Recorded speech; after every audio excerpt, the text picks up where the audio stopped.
ხელოვნურმა ინტელექტმა პოსტსაბჭოთა სივრცის ყველა დროის სიმბოლური გუნდი დაასახელა.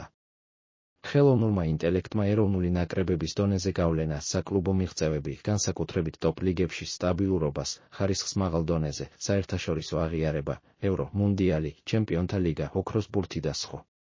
გაითვალისწინა და 1990 წლიდან SKS დაშლის შემდეგ პოსტსაბჭოთა სივრცის სიმბოლური გუნდი დაასახელა მეკარე იგორ აკინფეევი, რუსეთი, 100-ზე მეტი მატჩი ნაკრებში, მუდმივად სტაბილური ფორმა, ჩემპიონთა ლიგის გამოცდილი მეკარე.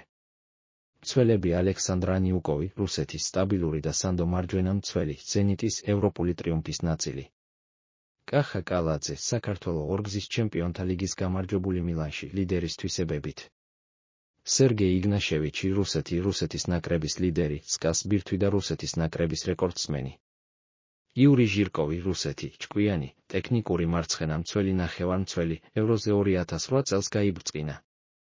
ნახევარმცველები ანდრეი არშავინი, რუსეთი, ევრო 2008 ის ვარსკვლავი, არსენალში დასამახსოვრებელი სეზონებით. ანატოლი ტიმოშჩუკი, უკრაინა, ლიდერი, მაღალი დონის შახტარისა და ბაიერნის ძრავა. ჰენრიკ მხითარიანი, სომხეთი, სომხური ფეხბურთის სახე და ერთადერთი ტოპ 5 ლიგაში ამ ქვეყნიდან სტაბილური წლებით. შეტევა ანდრეი შევჩენკო, უკრაინა, ოქროს ბურთის მფლობელი, მილანის ლეგენდა. ალექსანდრ კერჟაკოვი, რუსეთი, ნაკრების ისტორიაში ერთ-ერთი გამორჩეული გოლეადორი. ხვიჩა კვარაცხელია, საქართველო, PSS ლიდერი, ჩემპიონთა ლიგის გამარჯვებული. უკვე ახლა ტოპ 3 მოთამაშეს შორის რეგიონის ისტორიაში.